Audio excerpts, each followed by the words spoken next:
Hello, welcome to my channel. അപ്പോൾ ഇന്ന് മാഘഗുപ്ത നവരാത്രി അഥവാ ശ്യാമള നവരാത്രിയാണ്.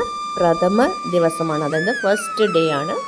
പൊതുവെ ശ്യാമളാദേവി ശ്യാമവർണ്ണ നിറമുള്ള അല്ലെങ്കിൽ പച്ച നിറമുള്ള ദേവിയാണ് മാതംഗി ദേവി. ശ്യാമനിറം എന്ന് പറയുമ്പോൾ നീല നിറമായിട്ടും കരുതപ്പെടുന്നു. ദശമഹാവിദ്യയിലെ 9ാമത്തെ ദേവി മാതംഗി ദേവി. അപ്പോൾ ശ്രീവിദ്യ ഉപാസകർ മാതംഗി ദേവിയെ ഭജിക്കാറുണ്ട്. സാത്വിക രൂപമായ സരസ്വതി ദേവിയെയും നമ്മൾ ഭജിക്കാറുണ്ട്. മാതംഗി ദേവിക്ക് ഉച്ഛിഷ്ട ചണ്ഡാളിനി എന്ന മറ്റൊരു പേരുകൂടെ ഉണ്ട്. ഗുരു ഉപദേശത്തോടുകൂടി മാത്രമേ നമ്മൾ ദശമഹാവിദ്യയിലുള്ള ദേവിമാരെ ഉപാസിക്കാറുള്ളൂ. മതംഗ ഋഷിയുടെ മകളായിട്ട് ജനിച്ചതുകൊണ്ടാണ് മാതംഗി എന്ന പേര് ഉള്ളത്. അത് ഒരു ചണ്ഡാള ജാതിയിൽപ്പെട്ട ഋഷിയായിരുന്നു മതംഗ ഋഷി. പിന്നെ അതുപോലെ തന്നെ മാതംഗി ദേവിക്ക് ഉച്ഛിഷ്ട മാതംഗി എന്ന പേരുണ്ട്. അതായത് അതിനൊരു കഥയുണ്ട് ശക്തി സംഗമ തന്ത്രയിൽ. അതായത് വിഷ്ണു ഭഗവാനും ലക്ഷ്മി ദേവിയും കൂടെ ഒരിക്കൽ കൈലാസത്തിൽ ശിവപാർവതിയെ കാണുവാനായിട്ട് പോയി. അപ്പോൾ അവർ കയ്യിൽ കുറച്ച് ഫുഡ് കരുതിയിരുന്നു, അതായത് ഗിഫ്റ്റായിട്ട് കുറച്ച് ആഹാര വസ്തുക്കൾ കരുതിയിരുന്നു. അത് ശിവനും പാർവതിയും അത് ആസ്വദിച്ചപ്പോൾ അത് കുറച്ച് താഴെ വീണു. അതിൽ നിന്ന് ആ താഴെ വീണതിൽ നിന്നും ഒരു സുന്ദരിയായ പെൺകുട്ടി ഉണ്ടായി. ആ പെൺകുട്ടി ഉടനെ തന്നെ ഭഗവാനോട് ചോദിച്ചു, ഉച്ഛിഷ്ടത്തിനായിട്ട് ആവശ്യപ്പെട്ടു.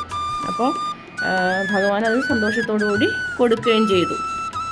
ഉച്ഛിഷ്ടം എന്ന് പറഞ്ഞിട്ടുണ്ടെങ്കിൽ ലെഫ്റ്റ് ഓവേഴ്സാണ്. അപ്പോൾ അതിൽ നിന്ന് ഉത്ഭവിച്ചു ഈ പെൺകുട്ടി. അപ്പോൾ ഭഗവാനോട് ആവശ്യപ്പെട്ട ഭഗവാൻ കൊടുക്കുകയും ചെയ്തു. അപ്പോൾ ഇത് ആ പെൺകുട്ടി സ്വീകരിച്ചപ്പോൾ ഭഗവാന് ഭയങ്കര സന്തോഷമായി. അപ്പോൾ ഭഗവാൻ ആ പെൺകുട്ടിക്ക് ഒരു ബ്ലെസ്സിങ് കൊടുത്തു. അതായത് ആരൊക്കെ ദേവിയെ ഭജിക്കുന്നുവോ അവരുടെ എല്ലാ ആഗ്രഹങ്ങളും സാധിക്കുകയും ശത്രുജയം ഉണ്ടാവുകയും ചെയ്യുമെന്ന് ഒരു വരവും കൊടുത്തു. അങ്ങനെ ഭഗവാനിൽ നിന്ന് ഉച്ഛിഷ്ടം സ്വീകരിച്ച ആ ദേവി പിന്നീട് ഉച്ഛിഷ്ട മാതംഗി എന്ന് അറിയപ്പെട്ടു. ഒരു വർഷത്തിൽ 4 നവരാത്രിയുണ്ട്.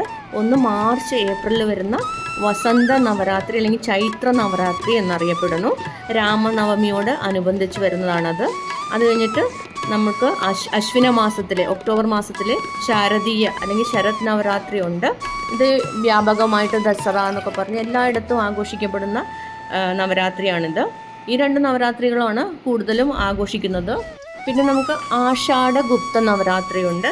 അത് ജൂൺ ജൂലൈ മാസങ്ങളിലാണ് അത് ഉണ്ടാകുന്നത്. പിന്നെ വാരാഹി നവരാത്രി എന്നുള്ള പേരുണ്ട്. ഇപ്പോൾ അത് ഇച്ചിരി കോമൺ ആയിട്ട് പ്രസിദ്ധമായിട്ട് വരുന്നു. പിന്നെ അതുപോലെ തന്നെ മാഘഗുപ്ത നവരാത്രി അതല്ലെങ്കിൽ ശ്യാമള നവരാത്രി, അത് ജാനുവരി ഫെബ്രുവരി മാസങ്ങളിൽ നമ്മൾ സരസ്വതി ദേവിയെ മാതംഗി ദേവിയൊക്കെ ഭജിക്കുന്ന നവരാത്രിയാണ്. വാഗ്ദേവതയായതുകൊണ്ട് നമ്മൾ ഈ വാക്ചാതുര്യത്തിന് വേണ്ടി, അതായത് ഈ അഡ്മിനിസ്ട്രേഷനിലൊക്കെ ഇരിക്കുന്നവർക്ക് അത് അങ്ങനെയുള്ളതൊക്കെ അത്യാവശ്യമാണല്ലോ. അപ്പോൾ വാക്ചാതുര്യത്തിന് വേണ്ടി, അതുപോലെ നല്ലപോലെ ബുദ്ധി പ്രവർത്തിക്കുവാനായിട്ടും, പിന്നെ അതുപോലെ തന്നെ കലയിലൊക്കെ ഇപ്പോൾ മ്യൂസിക്, ഡാൻസ് ഇതിലൊക്കെ ഉള്ളവരൊക്കെ ഈ ദേവിയെ ഭജിക്കാറുണ്ട്. നമ്മൾ സരസ്വതി ദേവിയെ ആ സമയത്ത് ഭജിക്കാറുണ്ട്. പഠനത്തിൽ നല്ല വിജയം ഉണ്ടാവാനും ഈ ദേവിയെ പ്രാർത്ഥിക്കാറുണ്ട്. പൊതുവെ നവരാത്രി കാലങ്ങളിൽ നമ്മൾ ദുർഗ, ലക്ഷ്മി, സരസ്വതി 3 ദേവിമാരെയും ഭജിക്കാറുണ്ട്. അപ്പോൾ ഇതിൽ മാഘഗുപ്ത നവരാത്രി അല്ലെങ്കിൽ ശ്യാമള നവരാത്രി, അതുപോലെ തന്നെ ആഷാഢഗുപ്ത നവരാത്രി ജൂൺ ജൂലൈ മാസത്തിൽ വരുന്ന വാരാഹി നവരാത്രിയില്ലേ, ഇത് രണ്ടും കോമൺ ആയിട്ട് ആഘോഷിച്ച് കണ്ടിട്ടില്ല. പക്ഷേ മറ്റ് 2 നവരാത്രികളും ആഘോഷിക്കാറുണ്ട്, ഒക്ടോബർ മാസത്തിലെയും അതുപോലെ തന്നെ ചൈത്ര നവരാത്രിയും. അപ്പോൾ എല്ലാവർക്കും വീഡിയോ ഇഷ്ടപ്പെട്ടെന്ന് വിചാരിക്കുന്നു. Thank you for watching.